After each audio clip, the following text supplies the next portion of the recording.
शादी के बाद लाली माँ को दफ्तर जाए अभी 10 दिन भी नहीं हुए और सासू माँ को उसका दफ्तर जाना खटकने लगा। आते जाते वो उसे सुनाती ही रहती है। आ गई महारानी, आपकी सेवा में क्या लेकर आए? प्रणाम सासू माँ, बस अभी खाना तैयार करती हूँ, सब साथ में खाना खाएंगे। अरे इतना इंतजार तो करवा चौथ के व्रत में चांद भी नहीं करवाता जितना तुम करवाती हो। माँ जी, ऑफिस का काम बहुत ज़रूरी होता है। अरे तो वहीं बिस्तर तकिया ले जाओ ना, यहाँ क्यों आती हो? लाली माँ ये सब सुनने से बेहतर वहां से जाना समझती है। ऐसा नहीं है कि सास ने लाली माँ को पहले कभी प्यार से नहीं समझाया, बस लाली माँ ने सीधी बात पे कभी ध्यान ही नहीं दिया। तो सास ने सोचा जो प्यार भरे गाने से नहीं होगा वो टेढ़ी बात और ताने से जरूर होगा। ऐसा क्या करती है? बस यस सर ही तो करना होता है ना। पास के गांव तक बढ़िया बस से जाओ, फिर दफ्तर में जाकर बैठ जाओ और बस घर के काम से बच जाओ। अब मैं भी जाऊंगी कल से दफ्तर। अरे इतना भी आसान नहीं है, मैं भी तो दफ्तर जाता था। तुम्ही से तो पता चला है ये सब। अरे कभी नौकरी करके देखती तो पता चलता। अच्छी बात निकल गई आपके मुंह से। अब करके भी दिखा दूंगी, और वो भी बहू के दफ्तर में ही। नौकरी भी करके दिखाऊंगी और घर के काम भी। बहू को पता चल जाता है कि सास क्या करने वाली है, लेकिन वो ऐसा नाटक करती है जैसे उसे कुछ भी पता ना हो। 2 दिन बाद ऑफिस जाने के टाइम सास भी तैयार खड़ी है। अब कहीं जा रही हैं क्या सासू माँ आप? हाँ, आज से मैं भी तेरे साथ तेरा दफ्तर आऊंगी और तेरी तरह टाइम पास करूंगी। दोनों ऑफिस की बस से ऑफिस पहुंच जाती हैं। गेट पर गार्ड खड़ा हुआ है और हमेशा की तरह लाली माँ स्माइल के साथ गुड मॉर्निंग बोलती है। गुड मॉर्निंग गार्ड भैया। गुड मॉर्निंग लाली माँ जी, ये आपके साथ है? अरे प्रणाम चौकीदार जी, कुछ खाया करो। इतना दुबले पतले होकर चौकीदारी क्या खाक करोगे? माँ जी, गार्ड ही बोल लीजिए। अरे गार्ड माने भगवान होता है, आती है अंग्रेजी हमें। काहे बनाए हम तुम्हें अपना भगवान? आए बड़े। लाली माँ सासू माँ को अपने बॉस के कैबिन तक ले जाती है और मिलने को कहकर वहां से चली जाती है। जी, आपकी तारीफ। अरे पूरा मोहल्ला करता है, यहाँ किसी से भी पूछ लीजिए ना। अब मेरा मतलब है आपको लोग कैसे जानते हैं? लाली माँ की सासू माँ। मेरा मतलब था कि आपका नाम क्या है? सिमरन देवी। अरे वाह, बहुत मॉडर्न नाम है। ऑफिस का नाम है, घर का नाम तो है मालती बाई। अच्छा अच्छा। लालिमा, इनकी जगह दिखा दो। हैं? ये मुझे अपनी जगह दिखाएगी? ये बहू है मेरी, इसकी ये हिम्मत। अरे मेरा मतलब है कि ये आपको बता दे कि आपको कहाँ बैठना है। चलो मैं ही आपको बता देता हूँ। लालिमा, तुम अपना काम करो। अरे कोई काम नहीं करती ये, घर पे भी नहीं करती, यहाँ क्या खाक करेगी? लाली माँ बॉस का लिहाज रखते हुए कुछ नहीं बोलती। बॉस खुद ही सासू माँ को एक डेस्क तक लेकर जाते हैं। देखिए, आपको यहाँ बैठना है। अरे ये घूमने वाली कुर्सी पर? नहीं नहीं, मैं नहीं बैठूंगी, चक्कर आ जाएंगी। चकोटा या आसन लगवा दीजिए, आराम से बैठूंगी जमीन पर। जमीन से जुड़ी हुई हूँ मैं बहुत ही। हाँ देखिए, आपको यहीं बैठना पड़ेगा। आपको क्या लगता है, क्या ये आपका घर है? नहीं तो? आप भी ना बहुत भोले हैं। मेरा घर तो गांव में है, ये तो आपका ऑफिस है। अरे ऐसी चीजें मत भूला करो, और चोमू बना देंगे किसी दिन। बैठ जाइए और मुझे सारे ज़रूरी मेल भेज दीजिए। ये रहा कंप्यूटर। अरे कंप्यूटर की क्या जरूरत है, मेल तो हाथ से निकलेगा ना। ला एक पत्थर, ला हाथ घिस दूं। क्या? हाथ का मेल? तभी सिचुएशन को संभालने के लिए बहू आ जाती है। अच्छा ये छोड़िए, आप वहाँ पेंट्री से कॉफ़ी ले आइए अपने लिए। अरे इतना तो मुझे भी पता है कि कंप्यूटर पे लिखने का काम हो जाता है, फिर कॉपी क्यों मंगवा रही हो? अरे माँ जी, कॉफी, पीने वाली कॉफी। तू मुझसे काम करवाएगी? तेरी सास हूं मैं। मेरी भी तो सुन लो कोई, आपका बॉस हूं मैं। हाँ हाँ सुनाओ ना। क्या सुनाऊं? अरे बेटा तुम बॉस हो, जो मन करे सुना देना, बस गाना मत सुनाना। अगर तुम अच्छा नहीं गाओगे ना तो मेरा मूड ऑफ हो जाएगा। अरे यार, अच्छा एक काम करते हैं, आपको क्या क्या आता है? हम्म, ठंडा खा लूं तो नाक आती है, तीखा खा लूं तो हिचकी, और ज्यादा खाना खा लूं तो यह हम बता नहीं सकती मैं। अरे मेरा मतलब था कि काम में क्या क्या आता है। बहू बहुत काम आती है, पति भी काम आते हैं, बेटा भी। देखो काम तो अपने ही आते हैं ना, जैसे भी हो। हे भगवान, क्या करूं माँ जी आपका? अरे बेटा मेरा ना कोई कुछ नहीं कर सकता, मेरा मंगल बहुत मजबूत है। हाँ अच्छा, मंगल से याद आया, बताओ कितने ग्रह हैं सूर्यमंडल में? मंगल शनि पृथ्वी और बताओ। हाँ सब बढ़िया, तुम बताओ बेटा।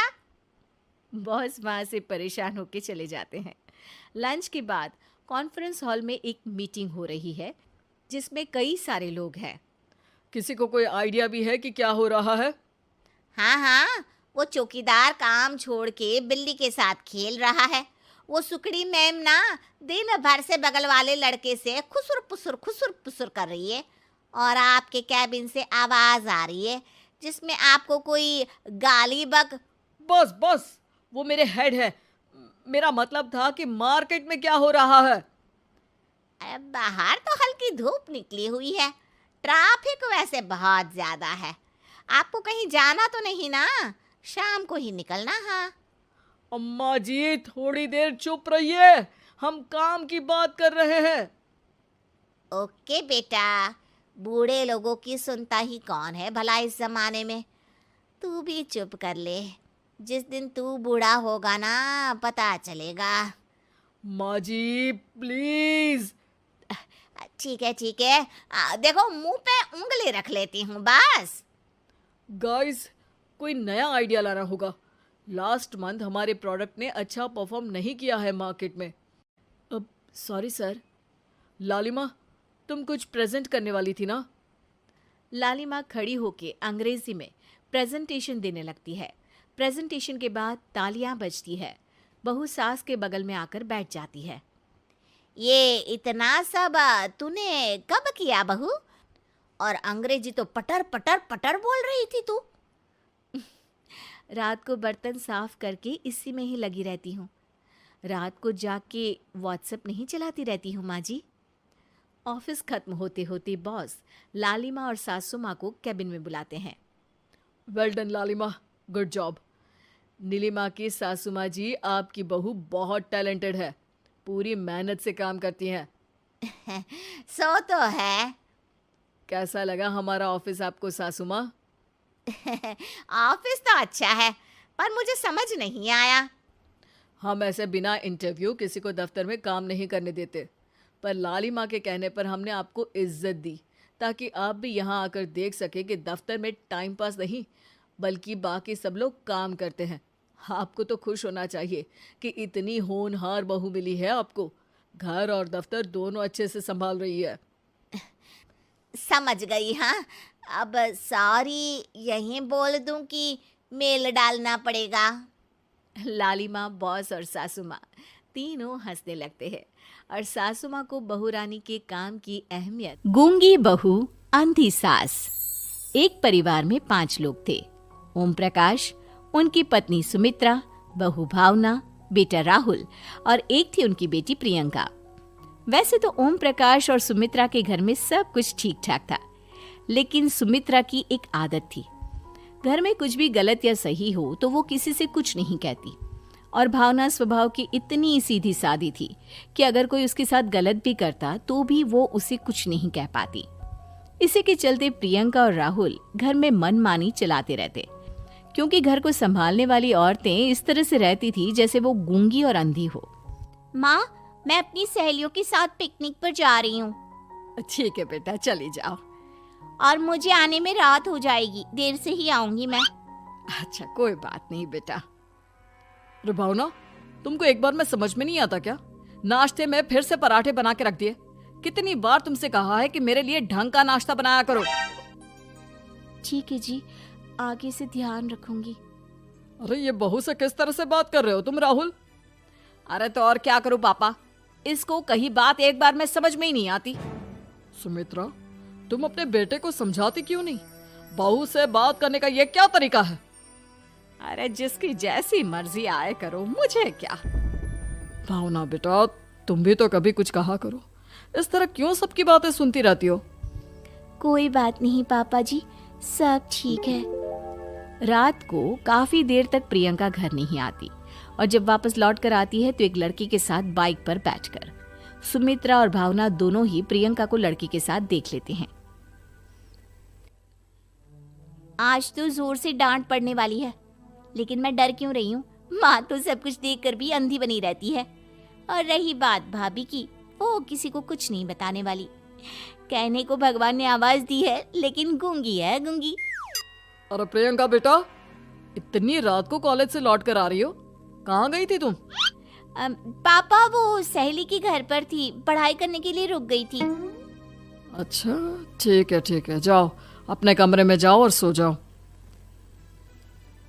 सुमित्रा ने अपनी बेटी को एक लड़की के साथ इतनी रात को आते देखकर भी उससे कुछ नहीं कहा और भावना ने भी इस बारे में किसी से कोई बात नहीं की। कुछ दिनों के बाद मामा जी का फोन आया था। उन्होंने प्रियंका के लिए कोई रिश्ता ढूंढा है। लड़के वाले उसे देखने आ रहे हैं। अरे मुझे नहीं करनी शादी वादी, किसी लड़की को बुलाने की कोई जरूरत नहीं है। ये तुम क्या कर रही हो प्रियंका बेटा? तुम्हारी शादी की उम्र हो चली है और तुम्हारे मामा जी ने बहुत अच्छा रिश्ता बताया है। पापा, अब जिद क्यों कर रहे हैं? और आप क्यों मेरी मर्जी के खिलाफ शादी कराना चाहते हैं? अरे माँ, इसको समझाइए ना। आपकी बेटी, आप तो बस चुपचाप सब कुछ होते हुए भी देखती रहती हैं। अरे तो क्या कहूँ, और मेरे कहने से क्या हो जाएगा? वैसे भी गलत क्या हो रहा है, सब कुछ सही तो है।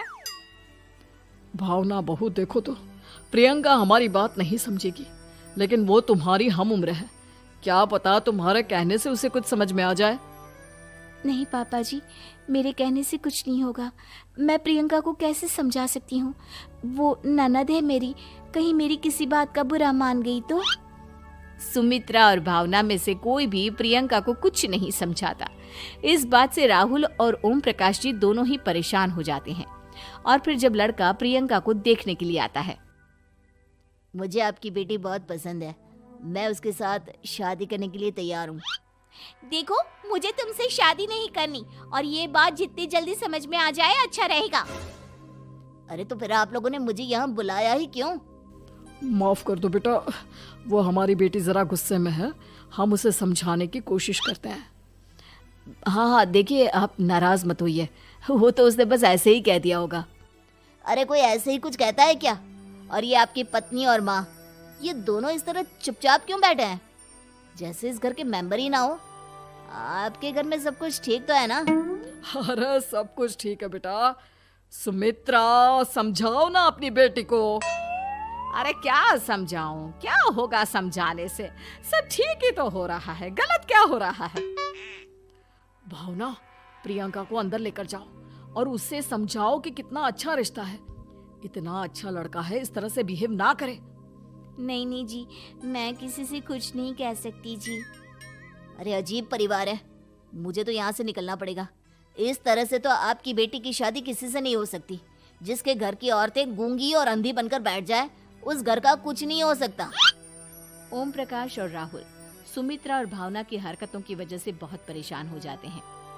एक दिन वो दोनों आपस में बात करते हैं। पापा, समझ में नहीं आता कि भावना और माँ को कैसे समझाया जाए।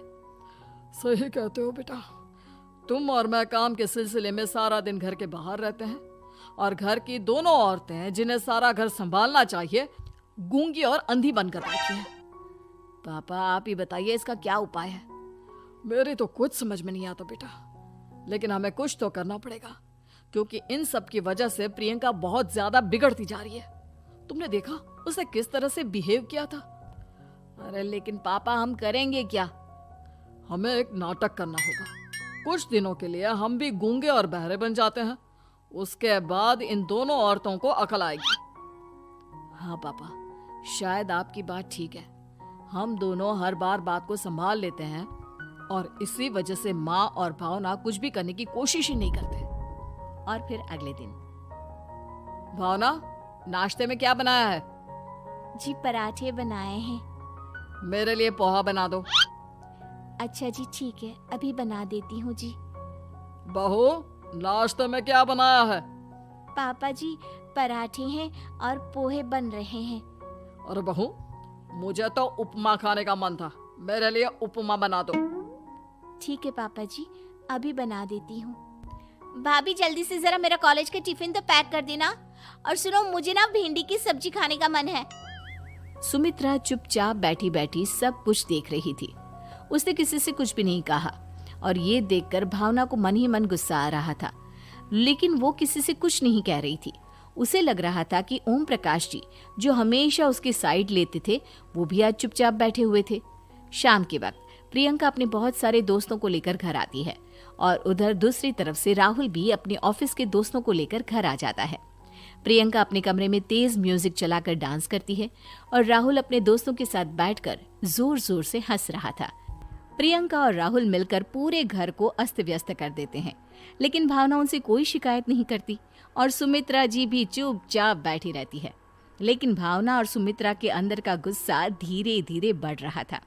फिर रात को ओम प्रकाश और राहुल एक दूसरे से बातें करते हैं। पापा, हमने इतना कुछ किया, फिर भी भावना कुछ बोलती ही नहीं और माँ भी कुछ गलत करने से किसी को रोकती ही नहीं। तुम चिंता मत करो बेटा, इन दोनों के अंदर का गुस्सा भर रहा है और बहुत जल्दी बाहर आने वाला है। अगले दिन। अरे बहू, ये कपड़े धुले हैं या गंदे हैं? पापा जी कपड़े तो मैंने धोकर ही आपकी अलमारी में रखे थे।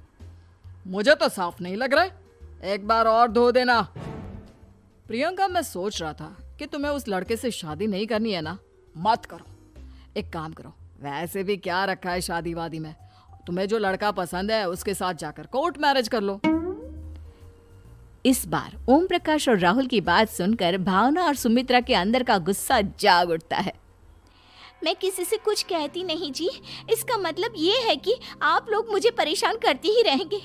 कल 4 बार मुझसे नाश्ता बनवाया, आज पापा जी मुझसे धुले हुए कपड़ों को बार बार धुलवा रहे हैं। अरे मैं इंसान हूँ जी, कोई मशीन नहीं हूँ। तुम दोनों ने मिलकर इस घर की कैसी हालत बना दी है और अपनी बहन को भागकर शादी करने के लिए कह रहे हो। तुम भाई हो या दुश्मन? ओम प्रकाश और राहुल जोर जोर से हंसने लगते हैं। अरे इसमें हंसने की क्या बात है? हम लोग यहाँ इतने परेशान हो रहे हैं जी, तुम लोगों को ऐसी हरकत करने के बाद भी हंसी आ रही है। ये क्या कर रहे हैं जी आप दोनों? यही तो हम चाहते थे कि सुमित्रा, तुम अंधी होकर ना बैठी रहो। घर में कुछ भी गलत हो तो उसे रोकने की कोशिश करो। और भावना, तुम अपने साथ हो रहे गलत व्यवहार पर भी कभी मुंह नहीं खोलती, ये सही बात नहीं है। मैं चाहता था कि तुम्हारी भी जुबान खुले, तुम गलत बात का विरोध करो। गूंगी बहू और अंधी सास की ये जोड़ी इस घर में अब नहीं चलेगी। कि बहू? क्या सावित्री, मैंने सुना है कि मालती की बहू ने अपने सास ससुर को घर से निकाल दिया है। अब क्या कहूँ, आजकल की बहुओं का कोई भरोसा नहीं है, कब क्या कर दें। मालती की बहू को देखकर कौन कह सकता था कि वो ऐसी निकलेगी। तू सही कहती है, आजकल की बहुओं को देख मुझे तो बड़ा डर लगता है। कहीं मेरी बहू भी ऐसी निकल गई तो। नहीं, मैं तो गांव की सीधी सादी लड़की से अपने बेटे की शादी करवाऊंगी। इस तरह एक दिन गायत्री अपने बेटे की शादी गांव में रहने वाली मीना नाम की लड़की से करवा देती है। ये लीजिए माँ जी, आपके लिए गर्मा गर्म नाश्ता और चाय। अरे वाह बहू, सच कह रही हूँ, जब से तू इस घर में आई है मुझे तो बड़ा आराम है। तेरे जैसी बहू तो किस्मत वालों को मिलती है। का माँ जी, अब इतनी भी तारीफ मत करिए ना। धीरे धीरे मीना गायत्री की चहेती बन जाती है और मीना भी गायत्री को कभी शिकायत का मौका नहीं देती थी। फिर एक दिन, ये ले बहू, आज मैं बाजार से तेरे लिए साड़ी लाई हूं। साड़ी देखते ही मीना का मुंह लटक जाता है। का माँ जी, ये भी कोई साड़ी है? ना, मुझे तो बिल्कुल पसंद नहीं आई। अरे लाना ही था तो कोई अच्छी महंगी वाली साड़ी ले आती मेरे लिए। आप तो ये सस्ती साड़ी उठा लाई। मुझे नहीं ना चाहिए आपकी ये साड़ी, आप ही पहनिए इसे। अरे ये क्या बहू, तू तो आजकल कुछ ज्यादा ही नखरे दिखा रही है। मैं इतने प्यार से तेरे लिए साड़ी लेकर आई हूं और तू है कि उल्टा मुझे ही दो बातें सुना रही है। अरे माँ जी, आप अपने लिए तो बड़ी डिजाइनदार और महंगी महंगी साड़ियां खरीदती हैं और मेरे लिए ये सस्ती साड़ी ले आई। आप समझती हैं कि मैं गांव से आई हूं इसलिए मुझे कुछ नहीं पता। हाँ, अरे कुछ नहीं, तुझे शहर की हवा लग गई है बहू। इस तरह दोनों सास बहू में रोज किसी न किसी बात पर लड़ाइयां शुरू हो जाती थीं।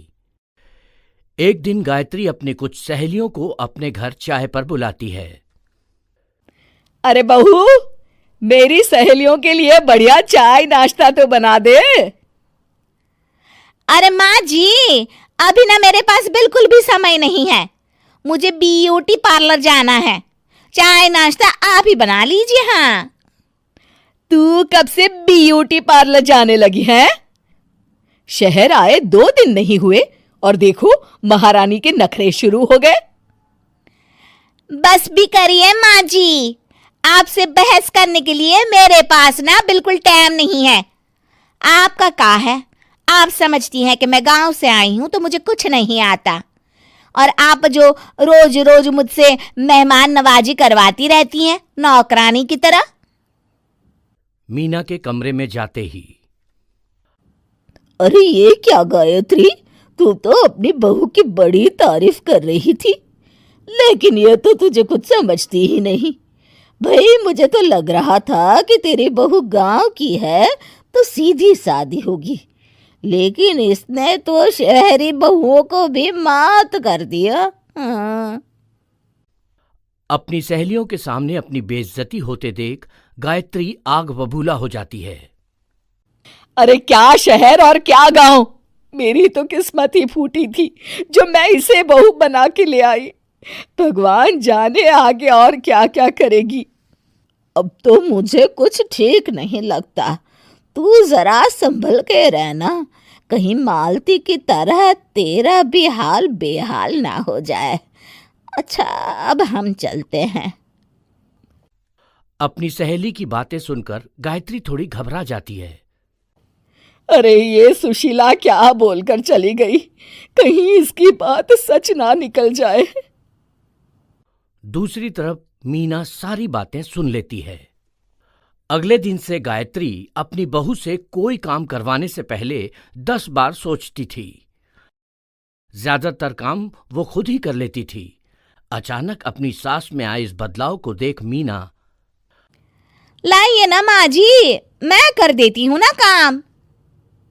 एक बात पूछूं माँ जी, आजकल ना आप बड़ी चुप चुप सी रहती हैं और अब मुझसे झगड़ना तो दूर, मुझसे खुल के बात तक नहीं करती आप।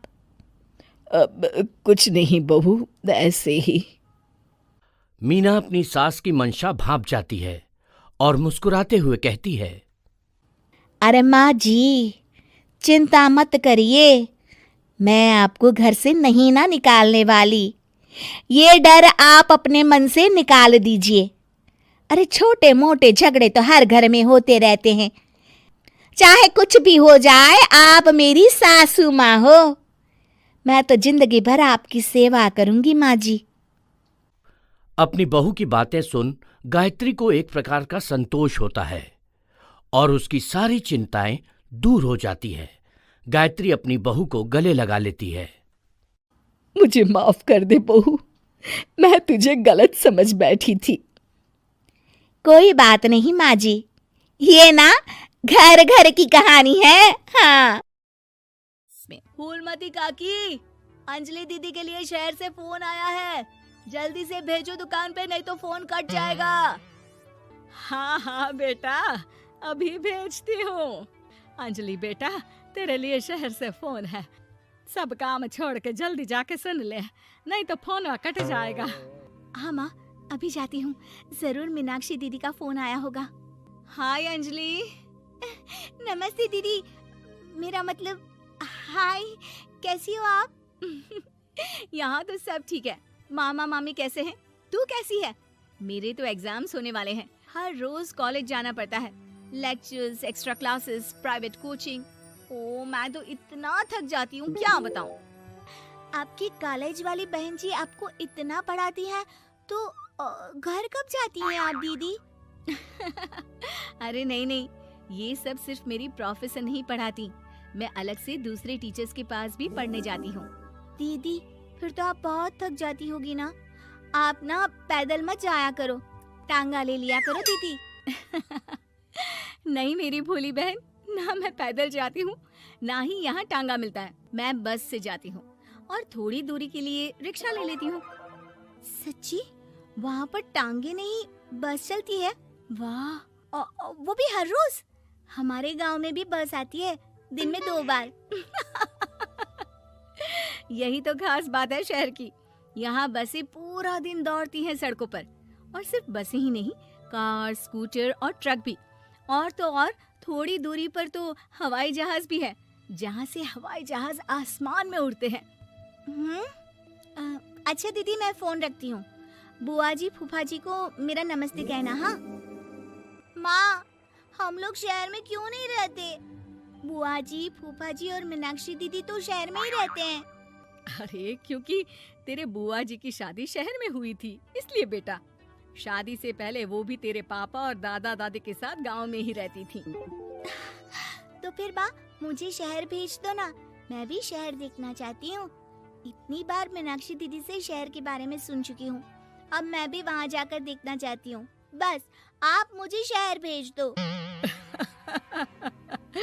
ठीक है, इस बार गर्मियों की छुट्टियों में कुछ दिन रह आना शहर, अपनी बुआ के घर। अब तो खुश ना? हाँ माँ, बहुत खुश। आप देखना मैं शहर जाके कितने मजे करती हूँ। अंजलि अगले दिन स्कूल जाती है और वहाँ अपने सारे दोस्तों को अपने शहर जाने की बात बताकर चिढ़ाती है। अरे श्रद्धा, शीतल, सरोज, तुम लोग इन गर्मियों की छुट्टियों में कहाँ जा रही हो? एकादशी वाले गांव के मेले में। हम तो दूसरे गांव में नानी के घर जाएंगे, उनका घर नहर के किनारे है, बड़ा मजा आएगा। हम इस बार कहीं नहीं जा रहे, बल्कि हमारे घर में रहने के लिए मेहमान आएंगे। और तू? अरे मेरा क्या है, मैं तो बस पास वाले शहर जा रही हूँ, अपनी बुआ जी के घर, वहीं रहूंगी कुछ दिन। तुम लोग चिंता मत करना, मैं चिट्ठी लिखूंगी तुम सबको वहाँ से। पापा मुझे तो चक्कर आ रहे हैं, जी घबरा रहा है। बेटा, शहर आने की जिद भी तो तूने ही की थी, अब पहली बार बस में चढ़ी है तो यही होना था, भुगतो अब। अरे मामा जी, अंजलि, आप लोग आने से पहले बता तो देते, मैं लेने आ जाती बस स्टैंड तक। आओ आओ भैया, आओ बेटी अंजलि। माँ बुआ जी कैसे हैं वहाँ, और भाभी कैसी हैं? सब ठीक है, बस अंजलि जिद कर रही थी कुछ दिन आप लोगों के साथ रहने की, सो छोड़ने आ गया। दीदी, आप मुझे शहर घुमाने ले जाओ ना, मुझे भी शहर देखना है। हाँ हाँ चल, तैयार हो जा जल्दी से। अंजलि तैयार होने जाती है और कुछ देर बाद जब बाहर आती है तो अरे ये क्या कर दिया तूने, मार्केट तक ही तो जाना है। इतनी डार्क रेड लिपस्टिक, इतने बड़े बड़े झुमके और चूड़ियां और चेहरे पर इतना सारा पाउडर। मेरी बहन, ऐसे नहीं चलेगा, जा और ये सब हटा के आ। अरे कैसे, क्यों? मैंने शहर आने के लिए इतनी मेहनत से ये सब इकट्ठा किया था, और वैसे भी मैंने देखा है मोहल्ले की राधा काकी के टीवी पर एक फिल्म चल रही थी, उसमें हीरोइनें ना ऐसे ही तैयार होकर जाती है घूमने। सब पता है मुझे, मैं तो ऐसे ही जाऊंगी दीदी। अंजलि शहर की चकाचौंध को देखकर बहुत हैरान और खुश होती है। ऊंची ऊंची इमारतें, सड़क पर दौड़ती गाड़ियां, बड़ी बड़ी दुकानें, उसकी एक्साइटमेंट का ठिकाना नहीं था। दीदी, ये छोटा सा कमरा सड़क के किनारे क्यों रखा है? इसमें कौन रहता होगा? ये कमरा नहीं, पीसीओ है, पीसीओ। यहाँ पर लोग फोन करने आते हैं सिक्का डालकर। ओ, हमारे गांव में तो दुकान पे ही जाते हैं बात करने। अच्छा चल, तुझे रेस्टोरेंट में खाना खिलाने ले चलती हूँ। Excuse me, 2 plate noodles please and 2 Cola. Meenakshi को ऑर्डर प्लेस करते हुए अंजलि बहुत ध्यान से देखती है और थोड़ी ही देर में ऑर्डर लेकर वेटर आ जाता है और खाना टेबल पर रख देता है। अरे, ये लंबी लंबी सेवइयाँ खाते कैसे हैं दीदी? और इसके साथ कोई अचार, प्याज, मूली कुछ भी नहीं दिया, बस ये छोटा सा पेट खुजाने वाला दे दिया है। गांव में तो छोटे छोटे चावल ही होते हैं जो कि हाथ से ही खा लेती हूँ। अब इसे कैसे खाऊं दीदी? एक्सक्यूज मी, एक चम्मच प्लीज, और लिटिल प्याज और अचार और मूली और एक गिलास मट्ठा, वो बाद में। हाँ, अब ये सब सुनकर आसपास बैठे लोगों को हंसी आ जाती है। मीनाक्षी भी अपनी हंसी किसी तरह रोकने की कोशिश करती है और वेटर मुस्कुराता हुआ वहाँ से चला जाता है। अंजलि समझ नहीं पाती कि सब किस बात पर हंस रहे थे, लेकिन वो छिप जाती है।